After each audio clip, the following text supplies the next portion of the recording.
by herself is the most ambitious undergrad project I think I've ever heard of. To go to Australia, getting ESL4 labs involved, getting people in Australia, visas, housing, all of that by herself, was going to leave like the day before the flight shut off and the pandemic cut off that trip. And so she pivoted and now has been doing great work on campus.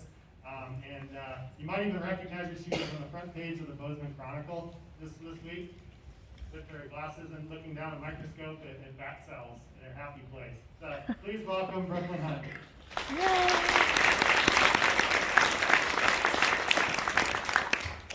Okay, well, as Logan said, I am an undergraduate researcher here on campus.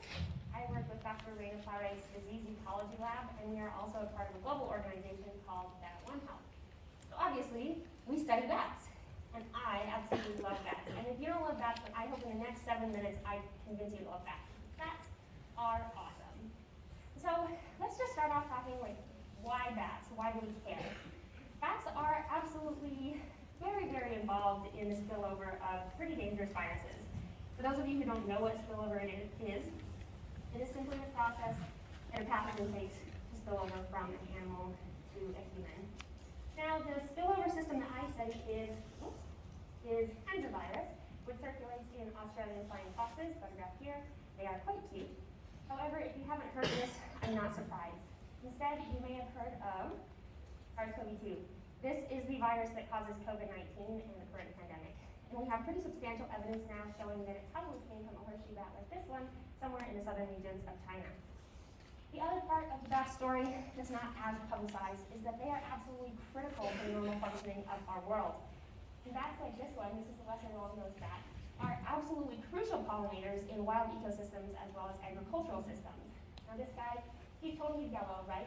That's all pollen. He's not supposed to be that color, that's all pollen.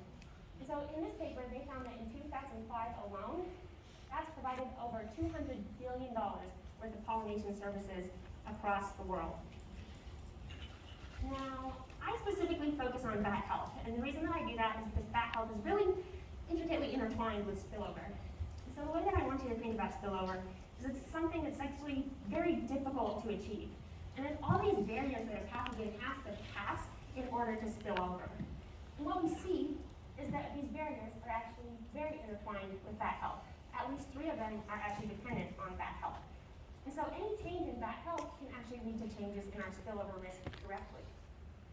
And so unfortunately, we don't understand bat health well, and that is why I am studying it. So I use hematology in order to understand bat health, and hematology is simply the study of blood. I focus specifically on white blood cells because they turn out to be critical to your immune system. So the immune system is pretty interesting because it's critically tied in with all other aspects of health. For example, the immune system is impacted by genetics, diet and microbiome composition, disease and infection, and even hormones from reproduction and stress. So this all boils down to one big idea, and that is that immune function is dynamic within an individual, so it's ever changing within an individual, and it's also varied between individuals within a population. And all of the variation that we observe is due to different changes in health. And so I'm interested in characterizing this whole idea in bats. We don't really understand it at all right now. And so in order to do this, I have been looking at these blood smears from Australian flying foxes for about 2 years now. Our collaborators at Griffith University in Queensland sent us about 2,600 of these blood smears, and we've been looking at them ever since. So what we do is we stain them and we take on these nice purple color, and then we look at them under the microscope. And this is what we see. So our first major goal in this project was to figure out what all of the blood cells look like. And this was the result of that. So this atlas of images is hopefully going to be published soon. I can't say exactly when, but we're hoping to publish this because these cells are actually really, really difficult to identify. And they were so difficult to identify that we couldn't figure it out ourselves here, and we had to enlist the help of Taronga Zoo veterinary professionals because they look at this blood all the time. And so when we publish this, we're hoping that we'll be able to help other researchers as well as clinicians identify these cells properly. Now, once we figured out what the heck we were actually looking at, we decided that we wanted to do some quantitative stuff to kind of answer those bigger questions about bat health. So we started out looking at the neutrophil to lymphocyte ratio. Now, for those of you who aren't familiar with immunology, neutrophils are an innate cell. and lymphocytes are an adaptive cell. And the innate and the adaptive are kind of like the two arms of the mammalian immune system, and they work synergistically in order to protect the body from infection. And so you can kind of think of the innate cells as like the emergency department, and then the adaptive system as like the specialists, the surgeons, the neurosurgeons, etc. Now, something really interesting happens when we take the ratio of these two cells. It becomes a really good proxy of overall health, as well as immune function, and even stress. So in a lot of mammalian species, we see the NL ratio, we call it, is super helpful in predicting stress. And this hasn't been fully validated for use in bats. And so we want to actually validate this for use so that we can have a stress biomarker. This is especially important because we believe that viral shedding is very closely linked to stress in bats. Now, I decided to take neutrophil to lymphocyte ratio data from about 330 of our bats and plug it all into a generalized linear model. Now you're freshmen, so I'm guessing that you haven't had statistics. I'm not going to dive into the complicated statistics here. But our final model explained about 18% of our variation. And that's actually pretty good. It sounds really low, but it's decent. And we saw that we had 5 significant relationships within that model. And I'm not going to go over each of those results, but I'll show you our most exciting one. So we see that there's an effect of time of year in the females neutrophil lymphocyte ratio here. So this flat line represents males. There's absolutely no relationship between time of year and neutrophil lymphocyte ratio in the males. But something curious is going on with the females. And this seemed kind of weird, so I've been trying to figure out what could be causing that trend.